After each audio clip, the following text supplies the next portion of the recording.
The Cincinnati Bengals once again strike after everybody goes to sleep on the East Coast. Zack Moss is a Cincinnati Bengal and Joe Mixon has been released. You are Locked On Bengals, your daily Cincinnati Bengals podcast, part of the Locked On Podcast Network, your team every day.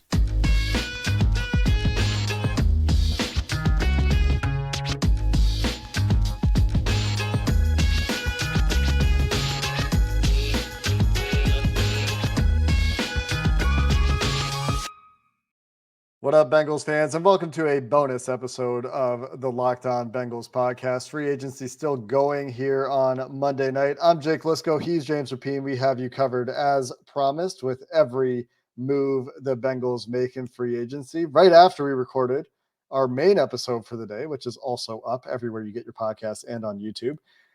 No more than, 15 minutes? Akeem Davis-Gaither was announced as returning to the Cincinnati Bengals on a one-year deal. We'll talk about that as well. But the big news tonight, and the reason that we've recongregated the Locked On Bengals podcast, is a big change at running back. The Bengals signing Zack Moss to a 2-year, $8 million deal.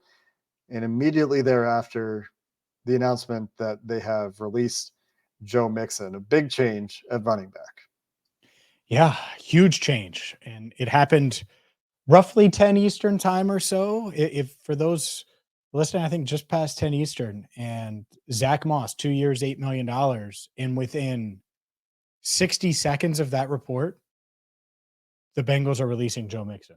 And it was almost back to back. And we've talked about this. The Bengals, we knew about the roster bonus coming up for Joe Mixon, fourth day of the new league year, $3 million, cap hit, all of that stuff. We've talked about it. But they historically like to get the replacement first, whoever it is, their target. The whole world knew they were taking Joe Burrow. They didn't move on from Andy Dalton until after they drafted Joe Burrow. It's just something that they do. And I would say the good news here is Joe Mixon still has plenty of time. The running back market has moved fast enough to where he does have time to find another landing spot. But clearly Zack Moss is someone that they were targeting, that they prioritized. There were multiple teams interested. The Cowboys certainly made a run at him. The Browns were mentioned as a team that was interested in Zack Moss. And I was looking up Brad Spielberger, our buddy who came on last week, cap expert for Pro Football Focus. He had the projection at $7.5 million. So really close for Zack Moss, 2 years. And he said, quote, he forces a lot of missed tackles in space, breaks off 10 plus yard gains on 10% of carries. And he can be highly efficient on a split number of touches and is capable of shouldering the load if needed. And I think that's what the Bengals wanted. They wanted to be more explosive. They wanted a running back that could certainly fit in a committee with Chase Brown and whoever they draft. I think they will draft someone. And so Zack Moss fits those things. He's only 26, and he has 484 career carries in the NFL. So it's not like there's a ton of tread on the tires either. So this might have been their top target, Jake. It would not have shocked me. It wouldn't shock me either. This is a guy that we identified when we were doing the what well they do, and a guy that we identified as a low dollar target for the Bengals and the what should they do as well. I think there might have been a little bit of overlap there. I can't remember exactly what we said anymore, but there is an improvement in a number of advanced stats when you look at the Zack Moss versus Joe Mixon comparison, especially last year. There's more broken tackles per carry. And this is actually over the last 2 years. Zack Moss forces missed tackles at twice the rate of Joe Mixon in 22 and 23 combined. Similar ball security, at least last year. Zack Moss taking care of the football last year. He does have 3 career fumbles in 4 years. So, you tip your hat to Mixon there for the consistent ball security that he's displayed as a running back in Cincinnati. Zack Moss looks to be a little bit better pass protector than Joe Mixon, has more rushing yards over expectation by a pretty wide margin than Joe Mixon, has a higher rate of 15-yard plus carries than Joe Mixon over the last 2 years as well. The yards per carry is fairly similar, a slight edge there for Zack Moss in the traditional efficiency stat.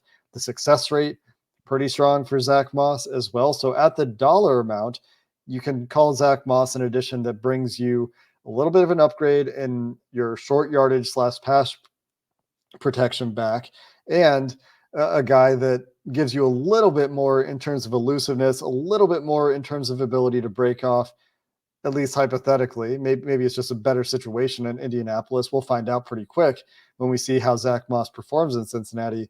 A little bit more of an ability to break off those 15-plus yard runs.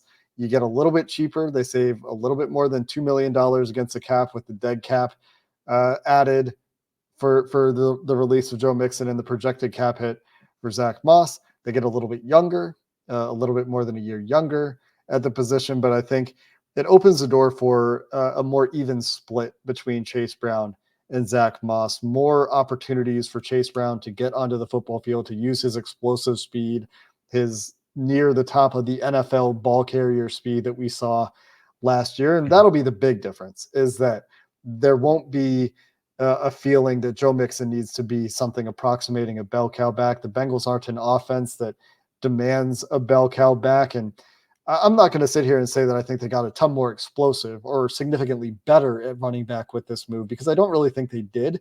But it gives, like, directly the Zack Moss Joe Mixon comparison, even though a lot of stats I just listed do favor Zack Moss. But it does give Chase Brown an opportunity to get onto the field a little bit more and use that speed. And any potential rookie that the Bengals add, if they added an athletic draft pick at the position, it opens the door to those committee approaches and gives you somebody who has the short yardage strength, the size, and the pass pro experience to give you the veteran you can be comfortable with. I do think they got better because this, and I get your point, but this is the vision they have for the running back room, is this running back by committee. Yeah, the room and the overall running back output could improve as a product here. I was just saying, like, as a one-to-one comparison.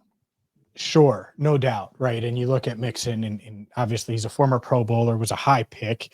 The Bengals had him as their second ranked running back in that 2017 draft, going way back. Like, all of that, it makes sense. I think the 2024 Joe Mixon versus 2024 Zack Moss is a better fit. And certainly what this shows, along with the Geno Stone signing, by the way, the Bengals, and this is what we wanted them to do, find these guys that they think fit what they want to be, identify them, and go get them.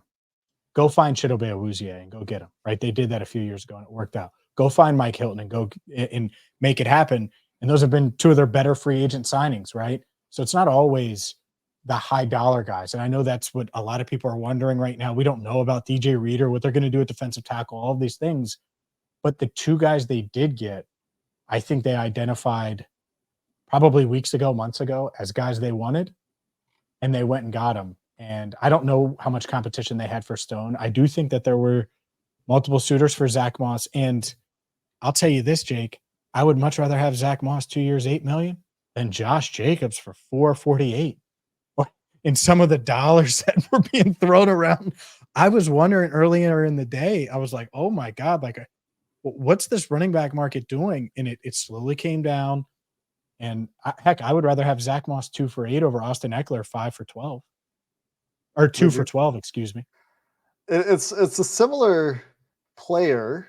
I mean, he's probably a little bit more elusive, a little bit more explosive than Samaje Perine, but the one area where they will need to get more out of Chase Brown and whoever else plays running back for them with the departure of Joe Mixon, I would say, is as a receiver. Joe Mixon's still a solid receiving back, and Zack Moss doesn't really offer you a ton in that category. If there's one deficiency to Zack Moss's game, besides, that he's not an explosive athlete, if you go look at his RAS score, you're not going to be blown away, is work as a receiver.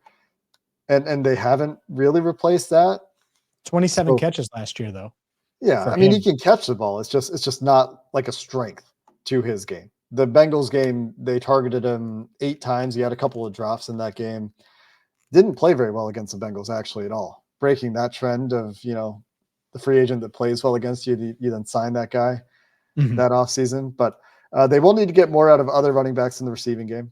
That's something they'll need to do with the departure of Joe Mixon. And the longest tenured Bengal is now Sam Hubbard. 2018 draft. 2018, third round. Yeah. Yep. Unless they re-sign Tyler Boyd, which I think is unlikely. But let's get any last thoughts on this crazy day, and then Akeem Davis-Gaither as well. We'll get to that as well coming up next. This bonus episode of Locked On Bengals is brought to you by FanDuel. Say goodbye to busted brackets because FanDuel lets you bet on every game of the tourney, whether you're betting on a big upset or a one seed. It's time to go dancing at America's #1 sports book. FanDuel is the place to go because right now new customers get $200 in bonus bets if your first $5 bet wins. That's right. So throw $5 on the Lakers if you think LeBron is going to lead the Lakers to victory, and maybe you think that the Warriors are going to win without Steph Curry. You throw $5 on that. Boom, you get $200 in bonus bets when you get it right. From point spreads, money lines, you can even pick who's going to win it all in the tournament. And what you have to do is go to FanDuel.com/lockedon and bet on college hoops until they cut down the nets. Closing thoughts on Joe Mixon. Successful second-round draft pick in Cincinnati. Was good enough on his rookie contract to earn a second contract, even though I was part of the don't pay running backs crowd at the time. Started that extension. Didn't necessarily finish it the way he wanted to. Didn't see the full end of that extension. Took a pay cut to stay with the team. Was known as a locker room energy guy. Was a guy the family loved. Is pretty high up there in a lot of Bengals all-time running back categories. Had a relatively successful career for the Cincinnati Bengals, and that closes the book on another Marvin Lewis player. You know what I would say about Joe?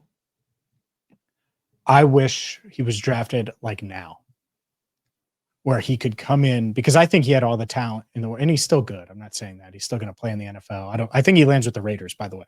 If I had to predict, I think he reunites with Marvin Lewis in Las Vegas. Makes a lot of sense. Sure. I think they need a running back with Josh Jacobs in Green Bay now for a lot of money. To me, if he was drafted like now, we could have seen the ceiling of that pass catching ability combined with the explosiveness you saw at Oklahoma. And he was an awesome prospect. The Bengals had him second on their board behind Leonard Fournette, oddly enough, running back wise in that 2017 draft. They were ecstatic to get him at pick 48 after trading down because the Vikings wanted Dalvin Cook. Like, I remember it all in the excitement around it. First time I met Joe Mixon, I was like, oh, he's going to be a star, because you could just feel it with him. And so part of it, he comes into a situation, the offensive line was what the offensive line was. It was at the end of Andy Dalton's career. It was just kind of weird to where when his best years, the team wasn't ready to win. And if his best years were now or in 22, 20, I think it would have been interesting to see how it ends up, but it just didn't coincide, and rarely does it, right? Where it works perfect. But you mentioned it. He's a really good player for quite some time.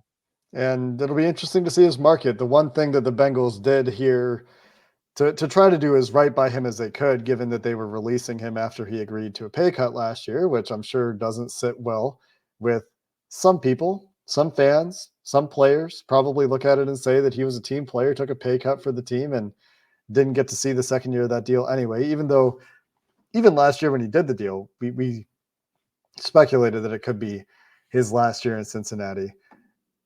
It'll be interesting to see what the market is for him now. The one thing the Bengals did for him is that they made this move on day one. They took care of their safety need. They took care of changing over the running back room. We're waiting to see what's going to happen with DJ Reader as we record this past 11 p.m. Eastern time. And Mixon will have an opportunity to get out there while free agency is still hot and teams haven't fully settled their rosters, and he'll have a chance to land somewhere. Yeah, I think a little birdie told me Joe Mixon's camp isn't necessarily happy, but I agree with you that how many teams are still in the running back market? I think a decent amount of them. Maybe he goes to Dallas. That could be another one that would be in on Joe Mixon. Baltimore's in on Derrick Henry, but if not, that's the one that I think would be wild to see. But I could certainly see that. So I do think he'll have his fair share of suitors. So we'll see what happens. But to your point, plenty of time. And he'll be able to land. At the same time, just to go back to the Bengals, I think they do deserve a lot of credit.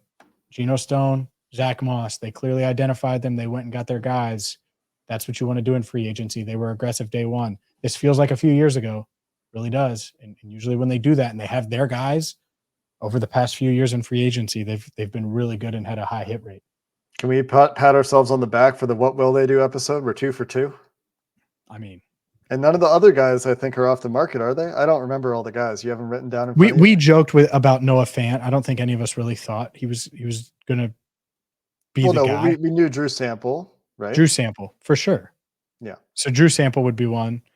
We didn't talk about Akeem Davis-Gaither. No, obviously he signed a 3-year deal. We did have DJ Reader, so we'll see if that happens. But signed a 1-year deal, $3 million. Akeem Davis-Gaither. Yeah. What did I say? Yeah, 3-year.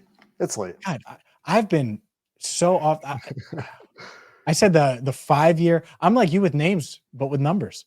Well, I said 5 Jesse years Bates instead of Dax Hill earlier, so we're on the same. We're on the same level today. Javon Kinlaw, by the way, before we talk about Akeem Davis-Gaither, did sign as we're recording this. So just really quickly, one of the other defensive tackle targets that was out there, according to Ari Merov, has signed with the New York Jets. Javon Kinlaw joins former 49ers coach Robert Saleh in Saleh. New York. Robert Saleh. So the Bengals need to get it done with DJ Reader because Akeem Davis-Gaither. Akeem Davis-Gaither, by the way. Reasons. Yeah, we'll see on Akeem Javon Kinlaw. I don't know if they were in on him, and he wouldn't have been the Reader replacement anyways. No, but the only point I'm trying to make there is that the options are dwindling. As they've dwindled at tight end, there's like nothing really left at tight end except for maybe Everett at this point, and they're dwindling at defensive tackle as well. But yes, Akeem Davis-Gaither back on a 1-year, $3 million deal, which is a fair amount of money, around $3 million, which is a fair amount of money for the Bengals to pay a core backup and special teamer. It's not something they typically do. It's not something they've really done to this degree in the Zach Taylor era, but that could very well point to a bigger role for Akeem Davis-Gaither expected this year. And it shows you their value for him as a guy they trust to be the first linebacker off the bench should they need him, and as a core special teamer if they don't need him as much on defensive snaps.